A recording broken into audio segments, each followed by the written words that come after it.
Well, welcome again. Moment, we were here. Um, Let me talk. Before going to actually ISI, which was last time where I have left, let me also mention one thing, which is kind of a term that is used to define countries' economic stance of certain countries. Even though the term itself was initially considered as a political term, third world countries. Um, Third world countries was actually was formed in an environment where there were two major countries which were forming blocs, and politically other countries were identifying themselves with either one bloc or the other bloc. US bloc was the first bloc, and through different treaties, including defense treaties like NATO, um, uh, and even countries which were not in NATO were bounded by other treaties to the United States, and those countries that become ally of United States become well the first world, and there were other countries which allied themselves with the Soviet Union. Those countries become the second world, and then there were countries which refused to be in one bloc or the other bloc, and actually those countries came together and organized each other, and they say, I mean, we want to become independent countries. Countries like Egypt, India, um, Cyprus at the time also were actually champions of this movement. And those countries were named Third World. Actually, politically, they have built this loose coalition of countries who don't want to be associated with one bloc or the other. And well, Cyprus was also, for example, a third world country in that sense, and so was India, so was Egypt. But for example, um, Saudi Arabia was a first world country because it was in alliance with the United States, or as far as I know, Philippines was also, for example, a first world country in that sense. Later third world countries, because many of them were also developing countries, and in some cases even low the countries within the lower lines of developing countries. Third world has changed its meaning. Well, to some extent, I will say also. I mean, um, uh, to some extent, it was also corrupted, and it became synonymous with the countries with lowest development level. But actually, the original definition was political, not economic, for third world countries. Um, so the main method countries used for their development was import substitution, industrialization, and the logic was basically this. Um, these countries, they had, as I said, in the British era, their mining sectors and the agricultural sector relatively more um, developed, and they could sell what they produce by these sectors. They tax those sectors, and they get some funds, and they use this fund to support industrial sector. They can choose to support certain sectors, for example, automobile sector or electronic sector. Of course, I mean at that time they could support the electronic sector, and while they were supporting a particular sector, they also protect that sector by restricting exports to the that are selling same products as that sector. For example, if you want to support automobile sector, then uh, I'm sorry, not export, but import importing cars from foreign countries would be more difficult. Um, the state might put a lot of tariff for people who want to import cars. so that local manufacturers of cars will be protected to some extent from the competition. They will be able to sell their cars, and when an industry is developed enough, in that case, I mean, you will remove the protections and stop supporting that sector, and then you will move to another sector, basically, and protect that sector. This is import substitution. So you substitute the imports with your local products, although that support itself requires state funds and also state restrictions of imports. Well, this import substitution method was also industrialization method. It is considered as Keynesian, actually. Kind of had some connection with the Keynesian economics tradition, although Keynes himself never was interested in the development of the low-income countries. I mean, he was only interested in the stability of the already developed countries. The main questions are usually, I mean, role of protection on development. I mean, if you protect companies, actually, they might be just dependent on your the protection, which might be subsidies issued by the state, and they might never make necessary changes that would be necessary for them to become compatible. I mean, that will let them compete with the other foreign companies, and also difference between the industrial and mining sector, agricultural and mining sector. I mean, why a country needs to develop industrial sector? I mean, mining, highly developed and productive agriculture and mining sector might also increase the living standards of the people in a country.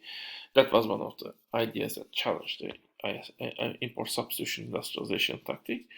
And then the other idea is, I mean, capital inflow. I mean, if you don't have that much of restrictions and protections, I mean, your state is not that much of a big player in the country, then you might have more capital flowing in the country and actually developing the industrial sectors that you want to be developed. So they might right away come to your country, build the industry, and build industry in a way that is compatible, that can compete with the foreign factories in other countries. Of course, this idea was also challenged by the idea that, I mean, you need all sectors developed together to create a industrialized economic system with sufficient developed industry. So foreign investments might not be done if you don't have this coordination and state support, even for the capital that's coming from the from another country. This is a discussion of import substitution industrialization method. I mean, whether it is a useful way to develop countries or whether it is it has problems, or even whether it will fall short of industrializing countries. Well, countries that that use this method, which is called in short way ISI, by the way, had developed industries, and to some extent also they are able to sell their industrial products to each other, and to some extent also developed countries. However, they also could not raise their living standards to a level where they are completely out of poverty, so it falls short in terms of development, except maybe some East Asian countries who did this, although the East Asian countries, their method is sometimes differentiated by the import substitution method, and I will talk more in next week, basically, these East Asian cases, which we'll call East Asian miracles, basically, how they will solve their development question. Now, of course, we should not complete our analysis of post-1945 world without talking a little bit at least on the communist bloc. and we are doing a lot of injustice to the communist bloc, but this is a short presentation anyway. And in many ways, I mean, everything I have stated before also affect the communist bloc. However, communist bloc had also some different and unique concerns. For example, the consumerism was also developed by the communist bloc, and communist bloc wanted to also increase the living standards of the people. But it was relatively, I mean, it inherited also low-income economies. It has developed those economies. It has increased the production level of those countries. But still, I mean, at least at the time periods from 1945 to their collapse, they could not close the gap completely. I mean, a significant gap was still there between developed world and the major countries of the developed world and the communist bloc. So, communist bloc, when it is aiming to create consumerism, it creates consumerism in a kind of let's say, deformed way. For example, typical consumerism is I can go to a shop and I can look to different, for example, glasses, and I can see all of these different glasses available and choose maybe one glass that looks nice and another glass that is funny. I mean, which encouraged me to buy as many glasses as possible, and each glass might appeal to me in a different way, and I take pleasure because I choose the glasses that appeal to me most. Communist consumerism was more like, I mean, providing everyone ability to buy glasses, providing everyone to buy let's say, washing machine.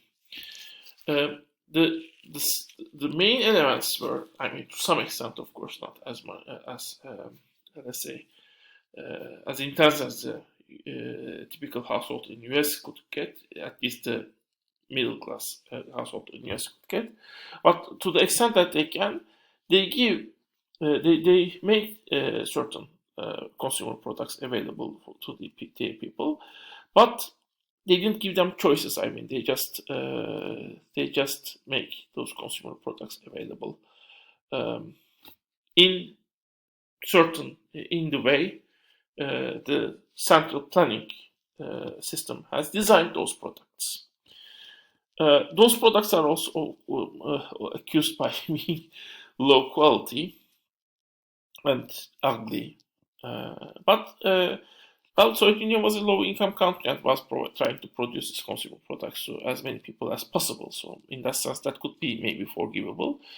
But something that was not that much forgivable was maybe, for example, people wanted McDonald's. McDonald's also provides low-quality food in some sense, for example. Or they wanted to have jeans. I mean, if you want to complain on a low quality, I mean, jeans will be not the first thing that come into my mind that is demanded by the people of a country. So the main point was pretty much the consumerism comes to the people with all of these choices, colorful options. So you want to buy this glass, you don't want to have any glass, basically, and that was lacking in communist bloc. And in that sense, I mean, consumerism came to the Soviet Union, but it came in a deformed way. So Soviet Union became a country that kind of mimics capitalist system, but of course in an imperfect way, because central planning was not a system that was that has its strength in mimicking that system. Central planning and the communist bloc could have certain strengths, but they were not able. They didn't have the ability to design their economic system in a way to play those strengths and basically, I mean, create an economic system where those strengths are used in a more efficient way. So, I will talk more about the foundation of the communist bloc and then critique of the communist bloc also. At the foundation, especially, I mean, the peasants and agriculture was one of the basic problems, and that problem is an important thing to discuss. And then I will discuss further how the main questions were set by the Soviet Union. Anyway, I will do this in the next part. See you in the next part.